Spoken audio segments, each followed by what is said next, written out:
Voting ends for district assembly and unit committee elections across the country, but low turnout, violence, assault and demonstrations appear to have overshadowed the success of what is supposed to be an important aspect of the local governance system. Could this be a reflection of what to expect in next year's general elections? What lessons are there to learn from the conduct, participation and what appears to be saturation of younger contestants? Can we say on authority that regardless of the flashes of violence recorded across some districts, today's district assembly and unit committee elections were a success? This is today's big story with me, Stephen Enti.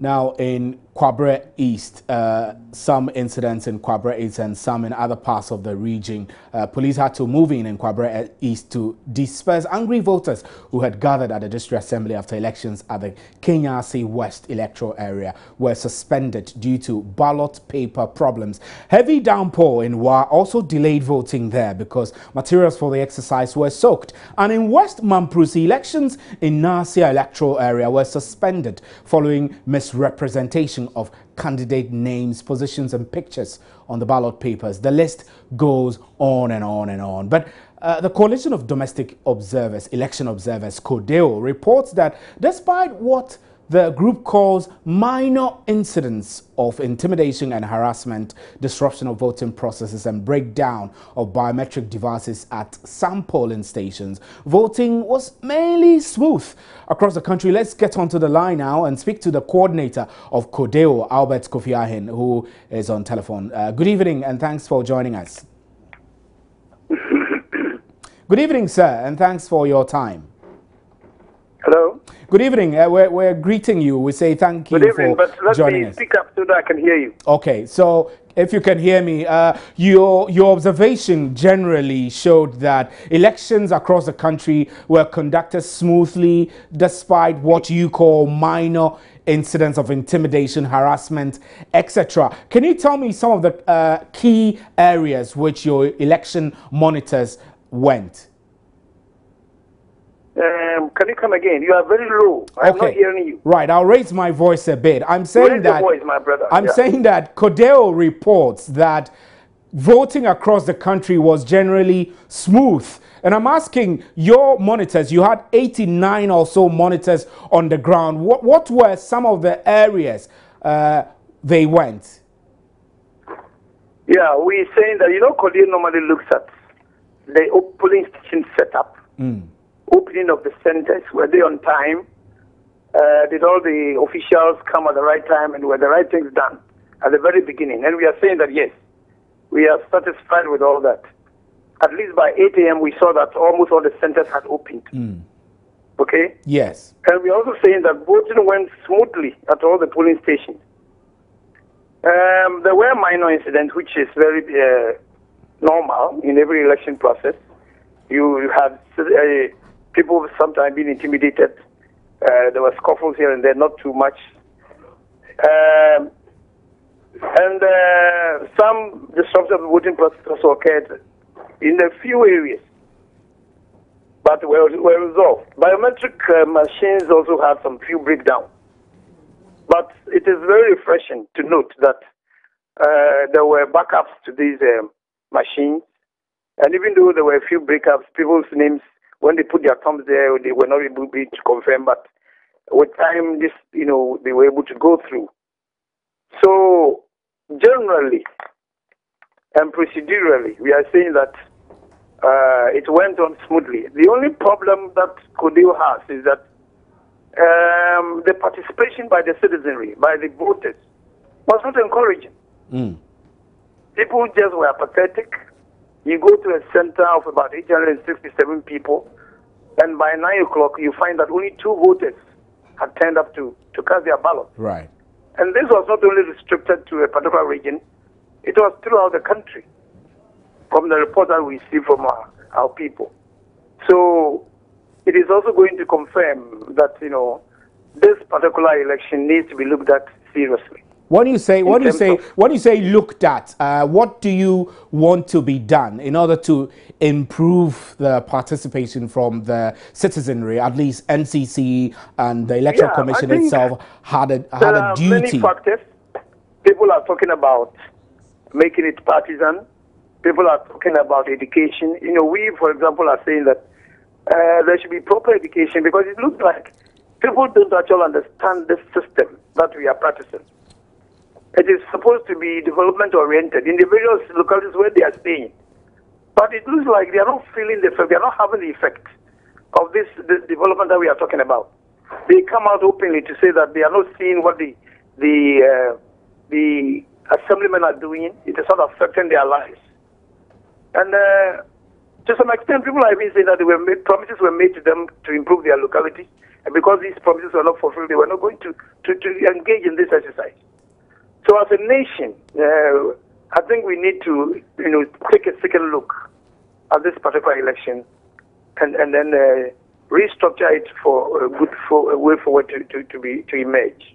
Right, thanks very much, Mr. Albert Kofi Ahen, coordinator of CODEO. We're grateful that you could join us on today's big story. CODEO's position is that generally elections across the country were peaceful, but there are concerns of low turnout. Now, let's go speak to some of our reporters who to get a fair idea of how the elections went in the areas they monitored. Derek Akosam is here. Derek, how are you? You've been up since 5 a.m. or so, monitoring from Kaswa, Amanfro, here and there. Tell me your key observations in all the places you went. Well, I think that one point remains, which is the fact that people were apathetic towards today's elections. But in all the places that I went to, I didn't record any violent attacks or any form of violence at any of the places. I also realized that the people were not coming in there in their numbers to vote. And, I think that CODEO has made a very brilliant point as to the country looking at the elections once again from a different perspective. What I'm also thinking is that, for example, in Kaswa, where I did most of my monitoring from, today, Tuesday, it's a market day. It's a market day. Most of the women who are generally apathetic towards elections will be out there at the market looking for money. And so if you hold an election on a day like that, they won't be there. But if you held the election in Zabilla, for example, on Thursday or Friday, it could be their market day too. So what excuse do they have to say that because today was a market day, they couldn't turn up to vote? Well, so the excuse is that, for example, I spoke to some people who were proposing that if it would be fine, let's have the elections on community basis. Mind you, this is all about decentralization. You want people to come out there because local governance start from the grassroots. And so, for example, if Tuesday is a market day for Kaswa, the election for Kaswa and it's could be held on Wednesday or Thursday, right? So that people will be at home. They can then go in to vote. Let's say for Zabila, if their market day is on Thursday or they have any could do the election big on social Sunday. event on a day, you don't put the election on that same day because they won't be there.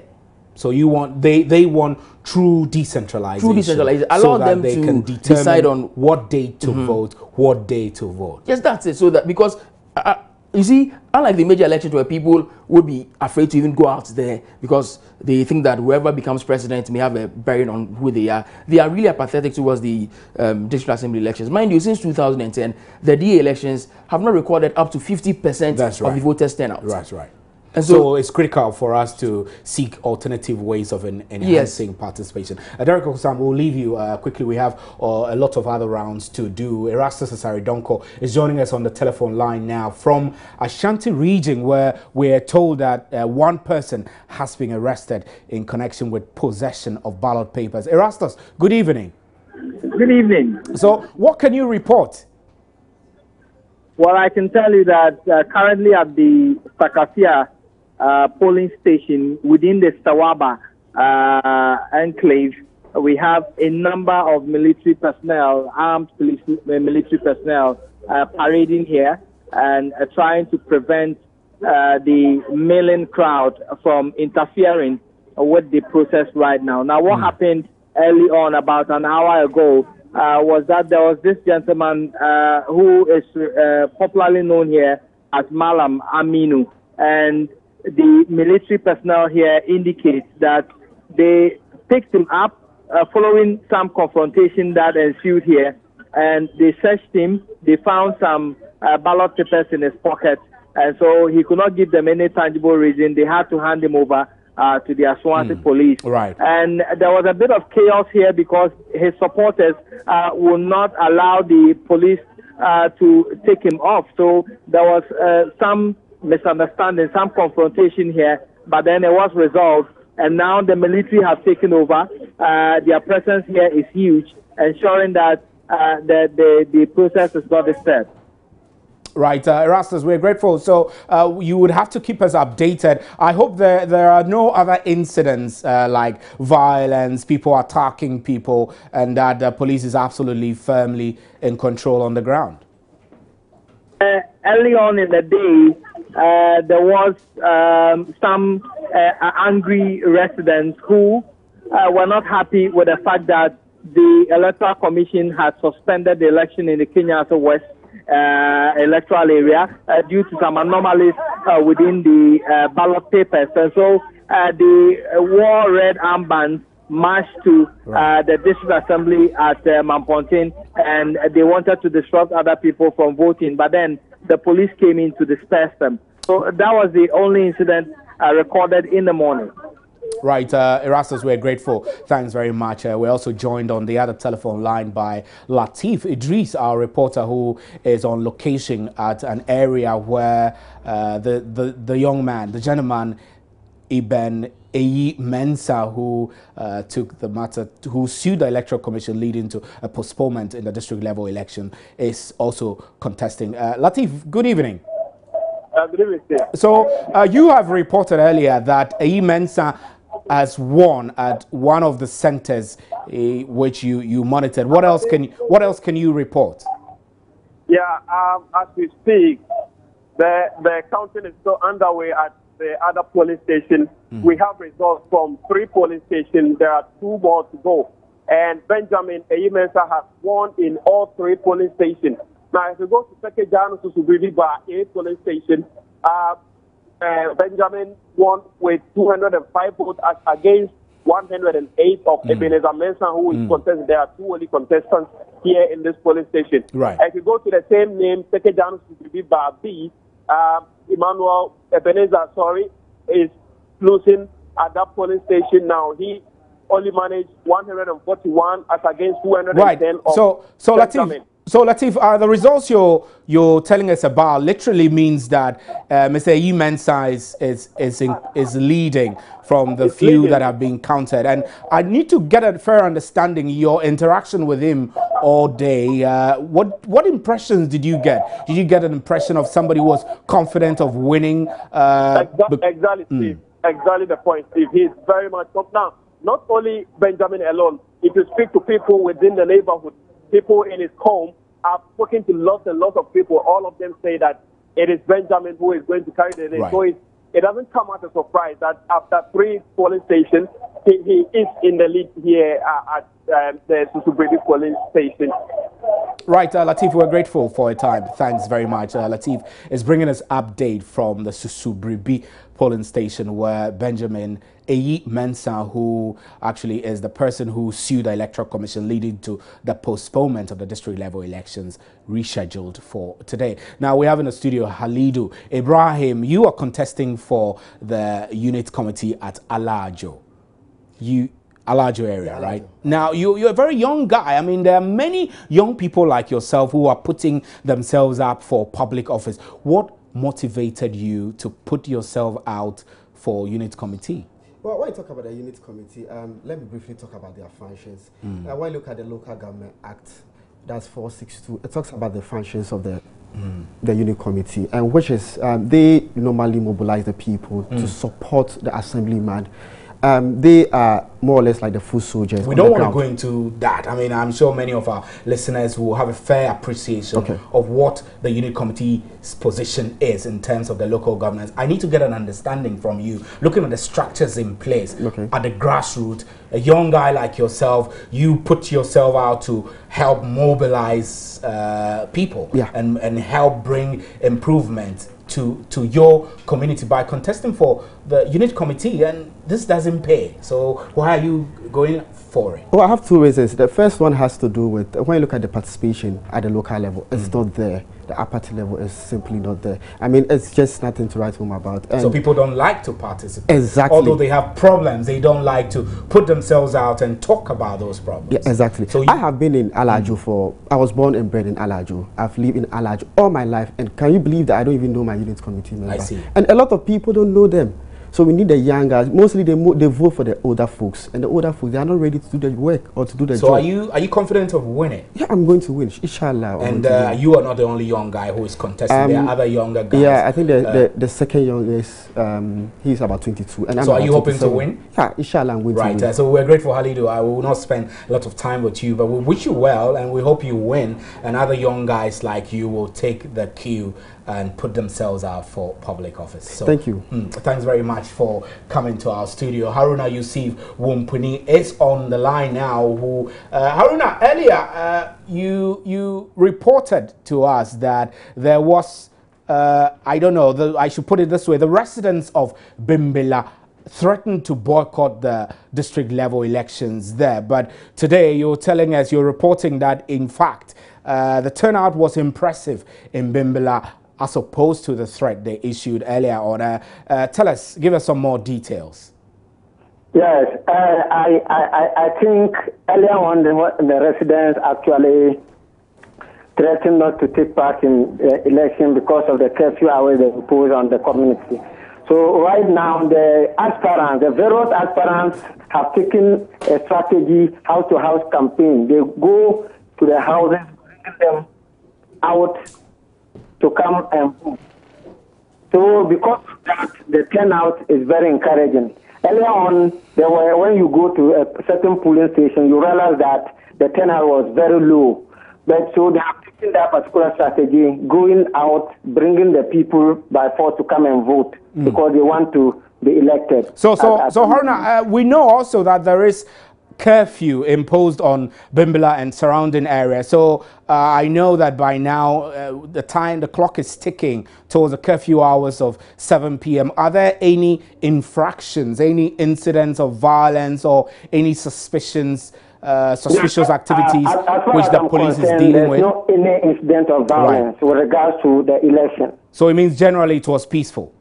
Yes, it was peaceful. Right. Haruna, we're grateful for your time on today's big story. Thanks very much for that quick update from Bimbilla. Let's return to the studio where I have with me Mr. Eric Osei Odro. How are you, sir? I'm very fine. There are a lot of things that have been raised in the discussion we've had today. One, the voter apathy. Voter turnout has been very unimpressive, and one of the reasons that Kodeo is citing that maybe we need to take a rethink about the structures in place for district assembly and unit committee elections. One of our reporters, Derek Akol-Sam, who went to Kaswa area, is also telling us that the residents are proposing that the district levels be given the authority or the autonomy to organize the elections at their own date and time that works for them. So, for example, today is a market day in Kaswa, and so they didn't turn up to vote. They would rather go to the market than to vote. So if they had the choice to set the date of voting, they would have put it to tomorrow. Then all of them will turn up. So these are arguments that are coming forward. What do you say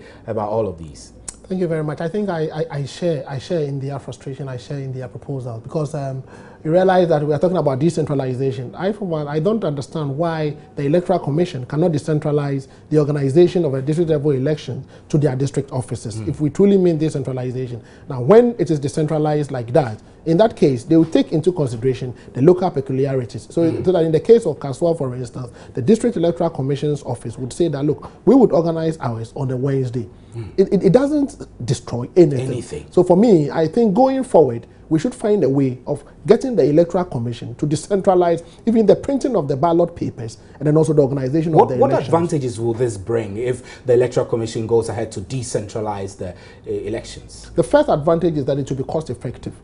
Really? Yes, it will be cost effective because it will be printed at the district level. Aside from that, it has a positive impact on the local economy because then job will be created in the local economy, and then they would also be able to detect any anomaly that may arise quickly, almost immediately and then resolve it. But I hear that in somewhere in the northern region or Upper East region or one of the regions, there was an anomaly in such a way that they had to change the photographs of some of the aspirants. And it created a lot of problems. Now, when it happens like that, it means they will then have to come back to the center. Then we are operating a centralized system within a decentralized system.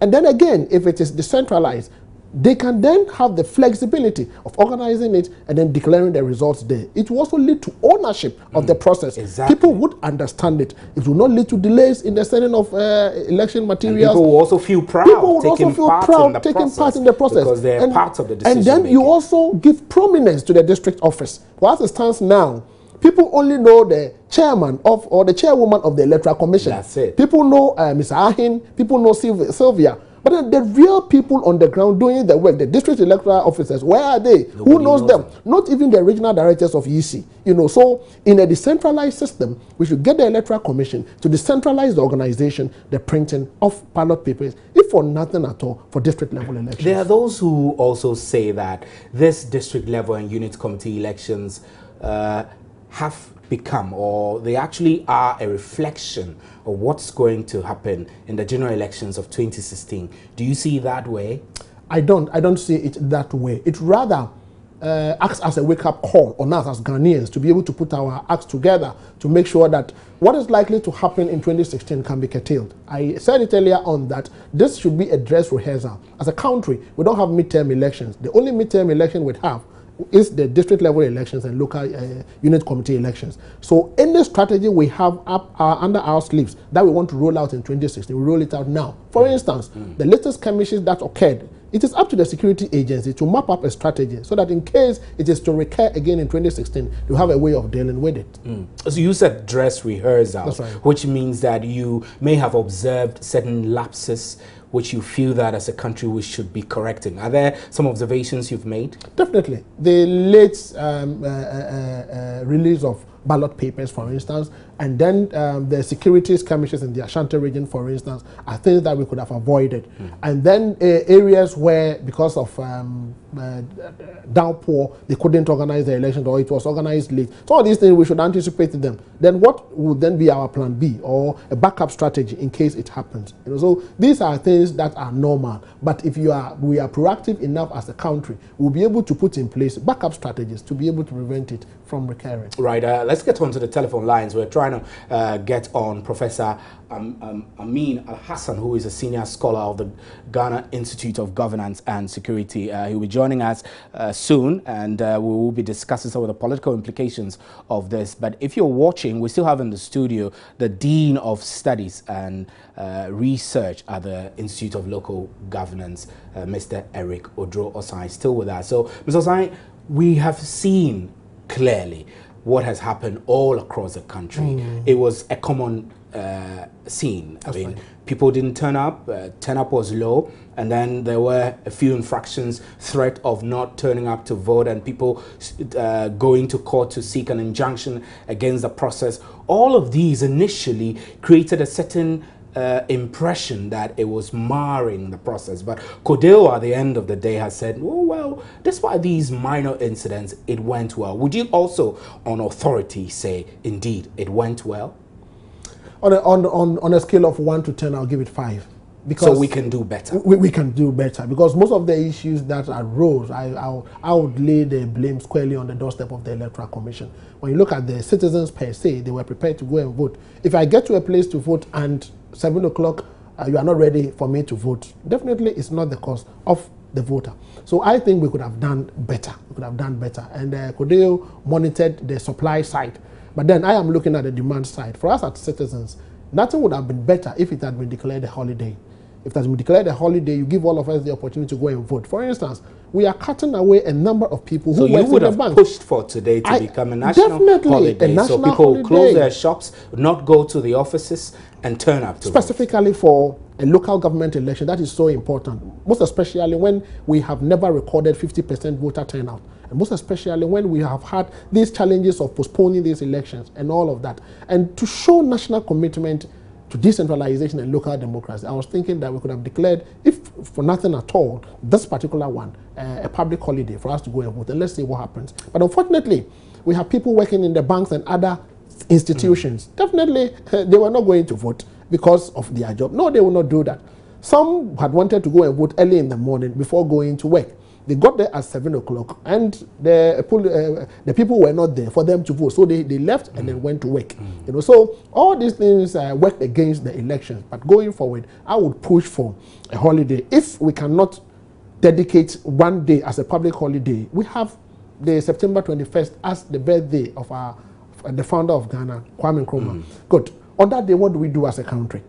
We virtually don't do anything. It's merrymaking. Why don't we say that it is a Founders' Day, it's a day of positive renewal in terms of nationalism and patriotism? All of us should go out there and exercise our civic responsibility to vote, even as we celebrate Nkrumah. That wouldn't be bad at all. So tell me, give me 3 things you would do different if you were tasked to organize the district level elections for next year. The first one is to step up sensitization by NCCE, Electoral Commission and Ministry of Local Government. The second one is to decentralize the printing and organization of the elections. The third one had to do with making sure that the day is declared a public holiday. These 3 things I would do. Are critical, and they will change the face of the elections. Definitely, my brother. I'm grateful, Ms. Osei Asare. My name is Stephen Anti, and this is where we draw the curtains for today's big story. Have a good evening.